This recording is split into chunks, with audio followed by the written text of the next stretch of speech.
देश की महिला पहलवानों के यौन उत्पीड़न की शिकायत पर भाजपा सांसद और भारतीय कुश्ती संघ के अध्यक्ष ब्रिज भूषण शरण सिंह के खिलाफ एफआईआर दर्ज होगी। अध्यक्ष जी ने खुद पता नहीं कितनी लड़कियों का शोषण किया आज तक, सबको पता है। बहुत सारे जर्नलिस्ट लोग जो स्पोर्ट्स को कवर करते हैं उनको पता है कि कितने पावरफुल वो है, कितने बार के वो एमपी हैं, पैसा उनके पास है, पावर में वो बैठे हैं, पावर पोजीशन पे बैठे हैं। तो हम एथलीट को मतलब यही कि वो पहली बात तो हमारे पास धमकी आती है छोटी छोटी चीजों के लिए कि आपको जान से मरवा देंगे। Hello and welcome to All Indians Matter. I am Ashraf Engineer. Recently, Prime Minister Narendra Modi aired the 100th episode of his Mann Ki Baat radio address. As expected, it was a massive marketing event in which he acknowledged the inspiring stories of our women sportspersons, and there were references to the Beti Bachao Beti Padhao scheme that he launched from Haryana and the Selfie with Daughter campaign started by Haryana resident Sunil Jaglan. What Modi did not mention was the protest in Delhi by India's women wrestlers who are demanding action against Wrestling Federation of India President Brij Bhushan Singh for sexual harassment. Incidentally, the protesting wrestlers are also from Haryana.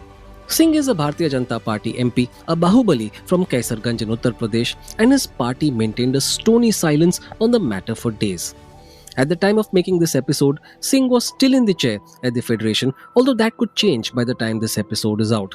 And it took the Supreme Court's intervention for the Delhi police to lodge FIRs against him. Why exactly is Singh so important to the BJP, and what does the whole thing say about the government's hypocrisy when it comes to women's welfare and empowerment?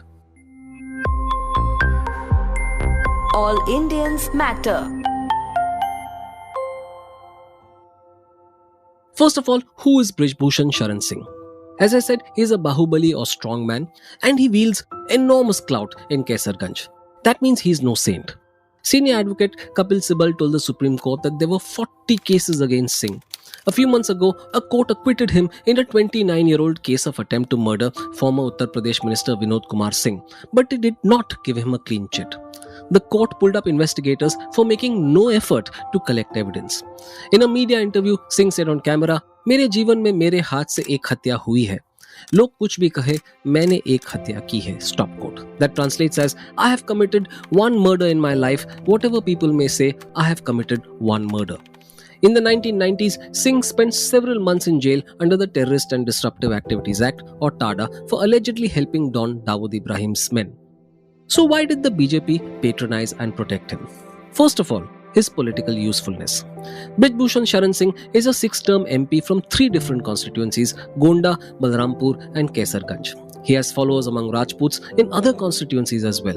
Importantly, he was part of the Ram Janmabhoomi movement and an accused in the Babri Masjid demolition case. That makes him something of a star within the BJP, and action against him may swing votes away in the urban local body elections to be held in UP this month.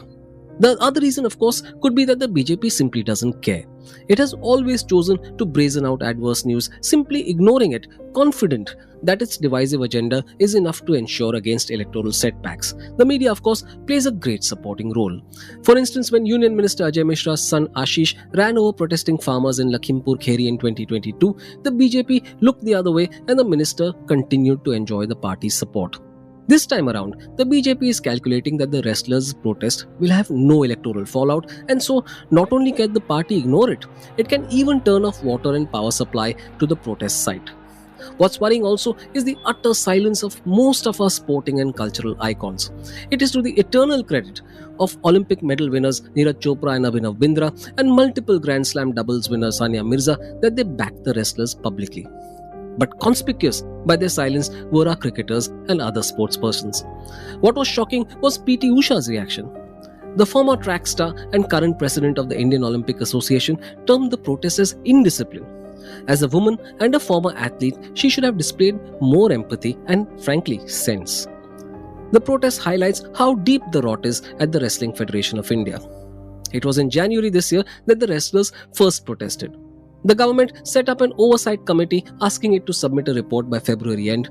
The findings, if at all they were submitted to the government, were not shared with the wrestlers. So they resumed the protest on April 23.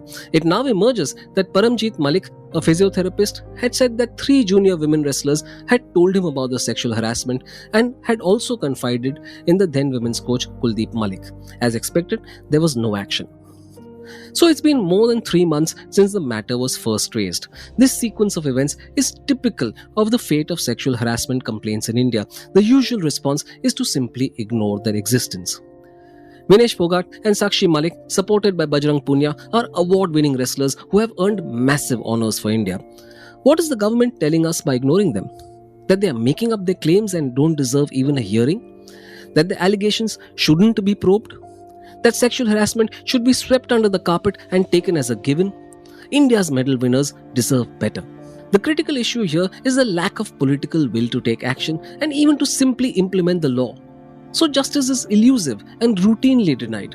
The culprits, especially if they have political clout, are devoid of fear. They are confident that they will never have to answer for their actions. If sexual harassment complaints by our high-profile athletes can fall on deaf ears, what hope does anyone else have? The implication for other women victims is that they have no hope for justice. Thank you all for listening. Please visit allindiansmatter.in, that's ALLINDIANSMATTER.in for more columns and audio podcasts. You can follow me on Twitter at Ashraf Engineer, that's ASHRAFENGINER, and All Indians Count, that's ALLINDIANSCOUNT. Search for the All Indians Matter page on Facebook. On Instagram, the handle is All Indians Matter. Email me at editor@allindiansmatter.in. Catch you again soon.